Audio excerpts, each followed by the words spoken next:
महाराष्ट्राचा superstar.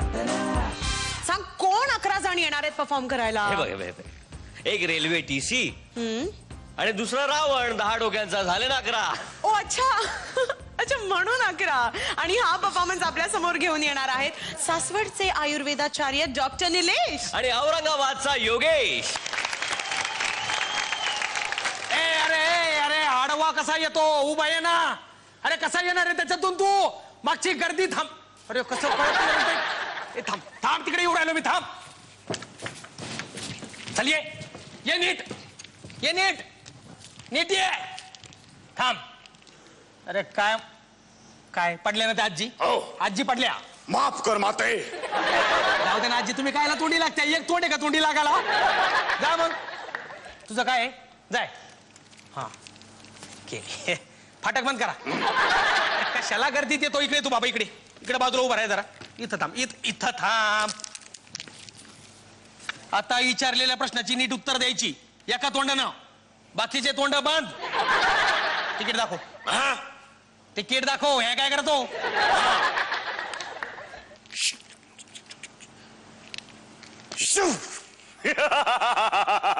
Ticket लांडीत टाकतो का त्याला? काय तिकीट? रे रे रे रे रे रे, हे काय एकच? आणि बाकीच्या तोंडाचं काय? माझं त्याचं सगळी. अरे मग त्याचं लगेच तरी फाडायचं. लगेच फाडायचं का आता? नाही आता लगेच नाही फाडायचं, आता पावती फाडायची दंडाची. चल नाव सांग. तुला हची 12 खडी म्हणाली लावली, नाव सांग. रावण. पॉलिटिक्स मध्ये का तू? रावण आहे मी, रावण. आमच्याकडे लय रावण पॉलिटिक्स मध्ये म्हणून विचारलं. खबरदार, मला पॉलिटिक्स मधला रावण म्हणतोस? अरे हे ऐकून घेण्यासाठी मी लंकेतून इथं आलोय का? राजा होतो मी, राजा.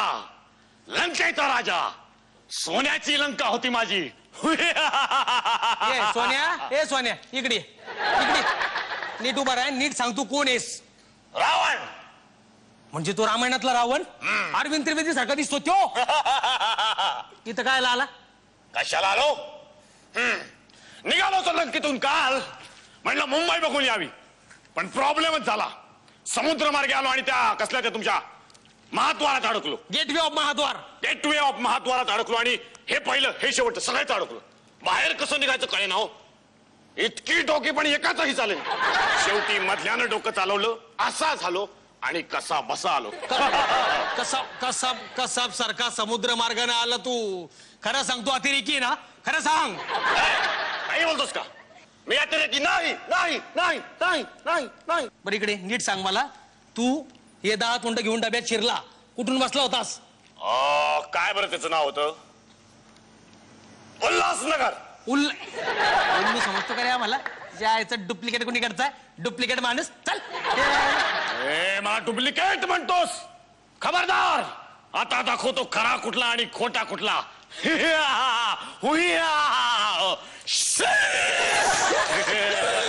अरे बापरे, काय होतंय?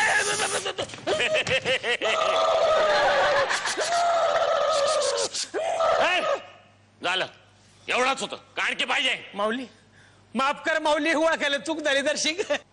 नाव काय आहे तुझं? माझं नाव मारुती बंदरकर. अरे बापरे, फिर फिर फिर. माऊली या काय सवयीला फिर. काय झालं माऊली? नाही रे, शेफ्टी का बघितलं माझ्या सेफ्टीसाठी. बापरे, लंका दहनाचा तो प्रचंड प्रसंग अजून डोळ्यासमोरून जात नाही माझ्या आणि यांच्या. माऊली तुम्ही इकडे कसं काय आले, मला कळेल का काही जरा? कसं काय आलो? बरेच दिवस झालं. असू दे असू दे. फॅमिली प्लॅनिंग चाललं होतं आमचं. फॅमिलीचं प्लॅनिंग चाललं होतं आमचं की कुठेतरी फिरायला जावं. हा, पण तो बिंडो कुंभकर्ण झोप लागली त्याला. तुमच्या समोर सगळेच बिंडो के म्हणा. 6 महिने पोस्टपॉइंट सगळी ट्रिप. काय बोलायचं? मग आता उठले का कुंभू दादा? उठला होता, परवा घेऊन आलो येत आणि कुठून अक्कल झाली, मराठी नाटकाला जाऊन बसला. डुलकी लागली आता 6 महिने काय उठत नाही. नाही आहे आमच्याकडे काही नाटकं अशी लागते डुलकी माणसाला. कशाला त्याला होता आठवा पण. वा वा वा माऊली, याला म्हणता भक्ती, याला म्हणतात निष्ठा. खरं आशा रावण्याची गरज आहे आज. काही संदेश देतो का लोकांना? रावणाची नाही, रामाची गरज आहे असं म्हणा. अरे मरताना मी सुद्धा म्हणून गेलो तो जय श्रीराम. श्री पण इथं आल्यापासून बघतोय सगळे रावण म्हणून फिरतायत. आवरा त्यांना आधी. लवकर निघा तुम्ही, नाही तर तुमचे वांदे होतील. का म्हणजे काय, इथं आहे ना दसऱ्याला रावण जाळायची पद्धत आहे म्हणून म्हटलं निघा. अरे बाप रे. पण एक काम करा, त्या लोकांना म्हणावं आधी तुमच्या मनातला रावण जाळा. येतो मी. या. बरीच काम आहेत. काय माहिती का, मंदोदरीसाठी मामा काणेंचा चिवडा घ्यायचा आहे. आपला तो बिभीषण आहे का नाही, N72 घेऊन जायचा आहे. आणि गंमत सांगतो, यांच्या कानात नको. ऐका, कुंभकर्णासाठी गजराचं घड्याळ घ्यायचं आहे. घाबरला. चला येतो. टाटा टाटा टाटा टाटा टाटा टाटा टाटा. बाय. यांच्या डोक्यातून बाई गेली नाही अजून काय. असू दे, चला येतो.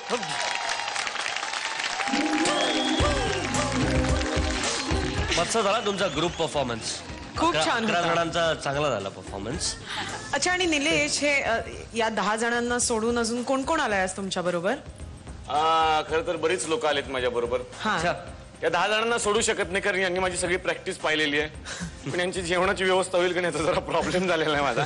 आणि प्रेक्षकांमध्ये 2 मित्र पण आले होते, पण ते कुठेतरी गेलेत आता. असू द्या. पण यांना मी विसरू शकणार नाही, कारण यांनी सगळी प्रॅक्टिस पाहिली आहे माझी. अच्छा, हेच माझ्या बरोबर. खूप इमोशनल झाला तुम्ही.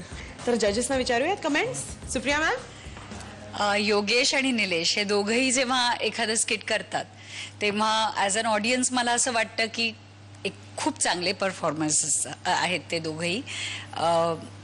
एकाने नेहमीच, निलेशने नेहमीच आपले छान विविध सादरीकरण केलेली आहेत. मला असं कुठेतरी वाटलं योगेश पाठांतर थोडंसं कमी पडलं होतं का की काय मला माहिती नाही, पण त्याचा फील मला इथे आला थोडासा की कारण टायमिंग गेल्यामुळे असं मला वाटलं की तसं झालं का. या काही गोष्टी आहेत मला ज्या वाटल्या, त्यानुसार मी नक्कीच सांगेन की तुम्ही नक्की ह्याच्यापेक्षा अजून छान तुमच्याकडनं हाच परफॉर्मन्स झाला असता. योगेश, तुला पण 3 स्टार्स, तुला देखील 3 स्टार्स. Thank you ma'am. दोघे तुम्ही मला वाटतं one of the better performers आहात ह्या ग्रुप मधले. त्यामुळे एक्सपेक्टेशन्स वाढलेले. दोघे एकत्र आहेत म्हटल्यावर म्हटलं काहीतरी तुम्ही गिव्ह अँड टेक असेल. बेसिकली टायमिंगच मिसिंग होतं. असा लूज झाला परफॉर्मन्स जो इनफॅक्ट, आणि 2 जणांचा परफॉर्मन्स ऑलवेज टाईट असायला हवा. योगेश, मी सांगतो ना की मतलब गेल्या वेळी सांगितलंय, काहीतरी एनर्जी तू का बुजतोस का तिकडे स्टेजवर. ते सुरुवातच त्याची होती ना, दे की तो लांब म्हणतो, फील घे की तो लांब होता ना रे, एवढा आलं पाहिजे होतं ते. जिथे हवं तिकडे हवं ना. त्याची एंट्री होताना तो सूर लागतो. मग गळ मी काय म्हणतो ते. आणि ऑलवेज लक्षात ठेव, तुम्ही कुठलाही परफॉर्मन्स करताना जो पहिला सूर लागतो ना तो लागतो. दोघांनाही मी 2-2 स्टार देतो. Thank you sir. Thank you. All the very best to you, both of you. Thank you so much. हसा ना. अरे काय नाही, तो काय? हसतोय पण ते ह्याच्यामुळे दिसत नाहीये. ओके. ते बाकीचे सगळे बरं कसे आहेत, सगळे बाकीचे हसतायत. ते दात काढतात. Okay, thank you so much. All the best. Backpiper महाराष्ट्राचा सुपरस्टार.